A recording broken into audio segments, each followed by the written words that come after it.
I sincerely encourage you to explore the works of the great scholar Professor Koneczny, who discovered a fundamental rule. If you do not want chaos and the collapse of culture around you, you cannot be shaped by different civilizations. Civilizations compete with one another, and the victor is always the most primitive one, as it demands the least from a human being. You must defend the principles of your complex Latin civilization. It is demanding, yet it is the only one that offers a chance for your development and the foundation for a dignified and free life.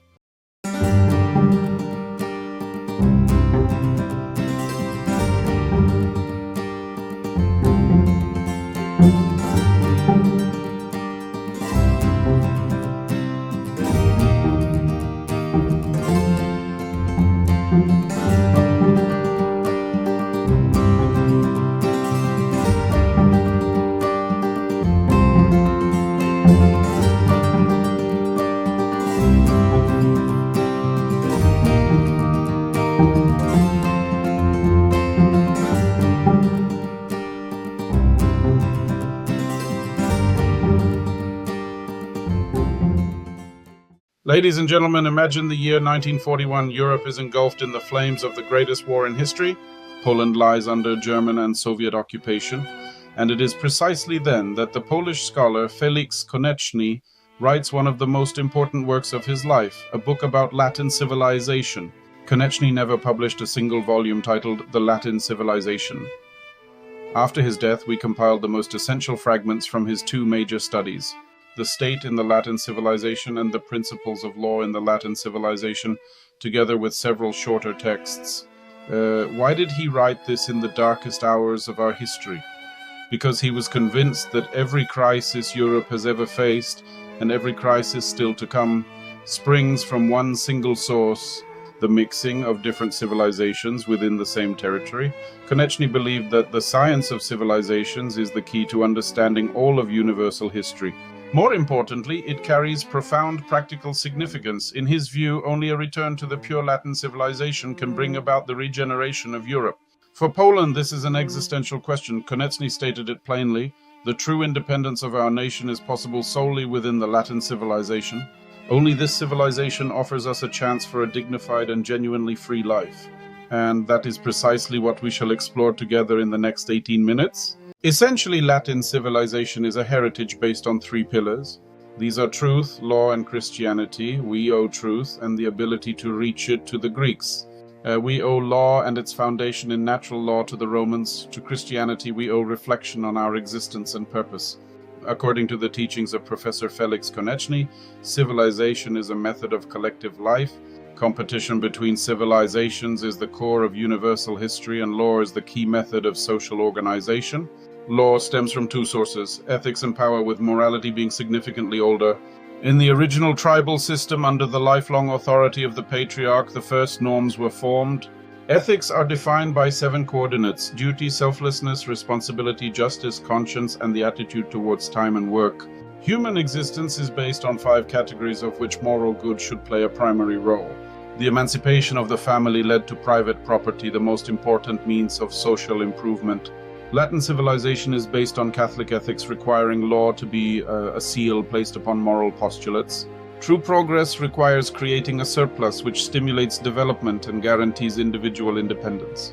Law can never create morality, as such action always leads to pathology and the decay of society. In Koneczny's book Latin Civilization, presented here, the ethics of Latin civilization is religious yet non-sacral, adopting the ancient Roman tradition of civil law.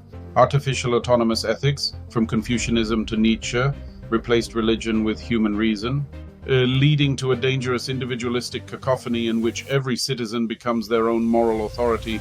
This directly facilitates the effective concealment of complete amorality. Opposing this for many years has been natural law, rooted in the Latin foundation. Law should arise through an a posteriori method, drawn from real-life experience, and not a priori, as happened in Soviet Russia or is happening today in the European Union.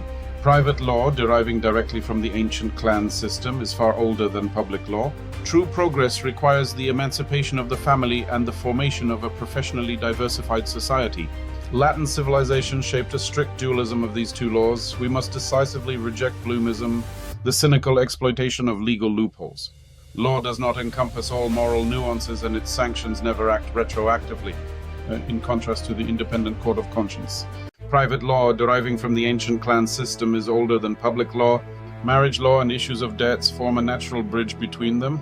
Latin civilization rests upon a strict legal dualism, which fosters the organic development of the state and society. Other civilizations prefer legal monism, which inevitably leads to the mechanization of life. In Turanian or Byzantine civilizations, the state completely suffocates society.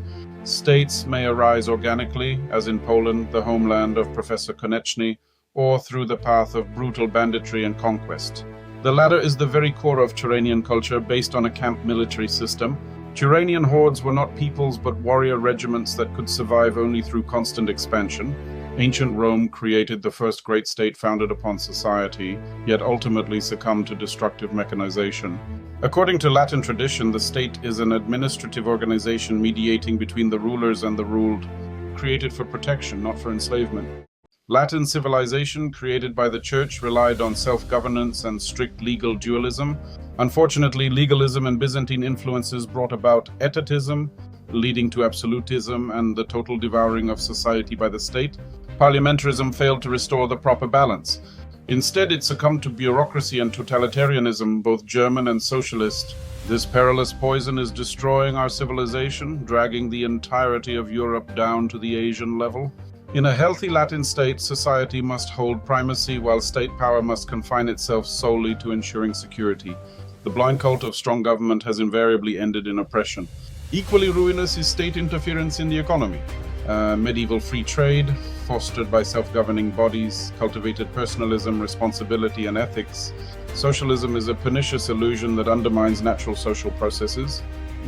True progress demands the rejection of the state mechanism in favor of social organisms, along with the preservation of free political debate. Socialism disorganizes society, enabling the state to become totalitarian. True wealth arises from our spiritual capacities, not from Marxist theories of exploitation. Socialist law is artificial, injuring both the state and society, which leads to inevitable stagnation. The administration of justice has been completely mechanized and subordinated to power, becoming a paradise for shameless bloomism instead of safeguarding morality. The relationship between the state and society has become catastrophic. Bureaucracy is a deadly mechanism. It wastes the precious time of citizens, which is the gravest crime against civilization. This system relies on paper fictions, completely ignoring reality. Bureaucracy cannot be reformed, it must be ruthlessly abolished. Meanwhile, there is an overgrowth of legislative production. The more laws there are, the less true justice exists. We must return to organic administration, rejecting the destructive state mechanism that relentlessly destroys our Latin civilization. Bureaucracy is a destructive mechanism akin to termites that drain the lifeblood from society, forcing citizens into indifference and shameless bloomism. This harmful system cannot be reformed in any way. It must be ruthlessly abolished, transferring competencies to self-governing civic organisms. Centralization and enforced uniformity destroy the true unity of the state, which always rests upon healthy diversity. The state administration must become entirely apolitical. In Latin civilization, the state can, under no circumstances, be immoral. It demands the ruthless full realization of a total ethics stemming directly from the Decalogue. The exact same moral principles apply equally to private and public life. The adoption of foreign ethical systems is pure madness, invariably resulting in chaos, and other alien civilizations must be entirely excluded, for only the ethics of Latin civilization protects against decay and guarantees the safe and ultimate survival of nations. The state in Latin civilization must strictly adhere to the ethics of the Decalogue in all spheres of public life. The love of one's neighbor demands meticulous care for the sick and effective protection against criminality and banditry. Disrespect for these commandments is visible in the robbing of citizens' pensions and the tolerance of impunity. Marriage law must be subordinate to strict Catholic monogamy, rejecting the mixture of foreign civilizational systems. The commandment, "Thou shalt not steal," condemns a state that unlawfully confiscates property through draconian taxes or agrarian reforms. Only a fully moral state will protect us from national collapse.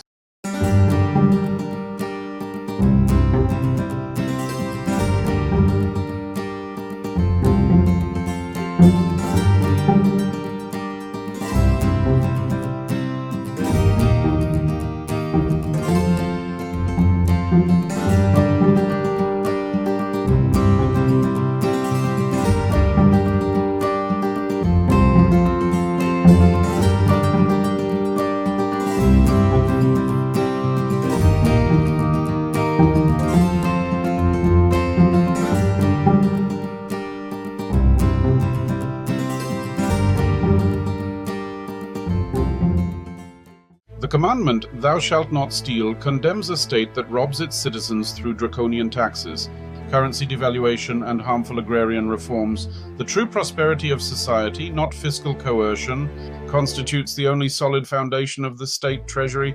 Reckless budget expenditures are blatant theft. The prohibition of false testimony strikes against governments based on censorship and secret police.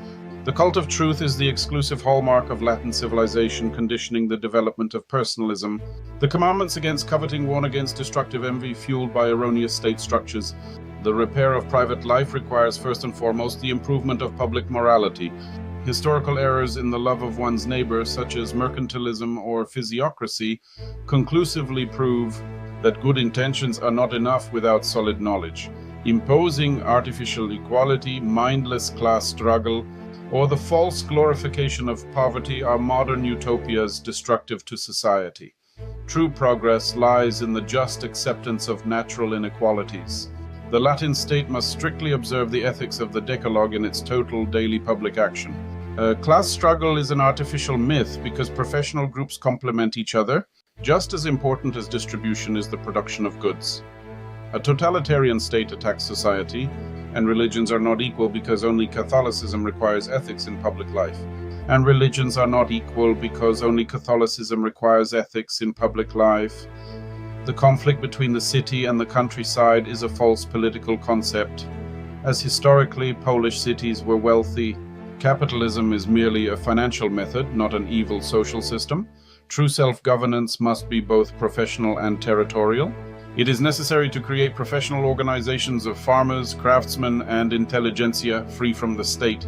A supreme economic chamber should be established to settle disputes between unions. Territorially, municipalities should be the basic unit, rejecting artificial collective municipalities. Journalism and science, developed through regional academic libraries, require a special organization based on free associations. Only such a structure will protect us from destructive statism and growing bureaucracy, guaranteeing its development in full accordance with Latin civilization. Absolute uniformity is by no means synonymous with true justice. Universities are higher centers of science, not ordinary schools in the colloquial sense. In a very poor society, it is precisely they that drive all progress. All ministries of religious affairs and ministries of public education must be ruthlessly abolished, returning full power within the universities to their academic senates. Nominations should originate from the faculties, and offices should be rotational without financial bonuses. Furthermore, the judiciary must be completely removed from the control of the state and political parties. A judge must not blindly execute unjust law, but rather adjudicate in accordance with his own conscience, grounded in the ethics of Latin civilization. Penal codes are to serve merely as a guideline for him. We demand summary courts for repeat offenders with exceedingly severe penalties, including the death penalty. The security police must be apolitical, subordinate to a lifelong chancellor of justice, and focus primarily on crime prevention, not merely on punishing the guilty. Only this will ensure a stable social order. The police, directly subordinate to the chancellor of justice, must be entirely apolitical, which will earn it the trust of the judiciary. The true test of the police's value is the statistics of undiscovered crimes. Public life requires political parties, but only groups stemming from Latin civilization should be recognized as such. Centralists must be distinguished from autonomists, and revolutionaries must be excluded. The parliamentary system is corrupted by 7 flaws: agitation, centralism, uniformity, the insane controlling of power, the lack of experts, permanent legislation, and the mixing of social matters with political ones. The remedy is the introduction of 2 separate parliaments, a social one and a territorial one, which in exceptional situations form a joint great parliament. These parliaments are elected for 7 years, and legislative sessions are held every 5 years. The constantly sitting parliament must be abolished. A civic state needs a mere 4 ministries: foreign, internal, defense, and treasury. Every citizen must regularly pay taxes in order to have the right to vote. This sacred bond between civic duty and civic rights ensures the future of our civilization. Excessive taxation demoralizes society, therefore inheritance taxes and property taxes are completely immoral in Latin civilization. Universal military service, which shapes citizenship, is mandatory, and the state requires a strong army, despite noble pacifist aspirations.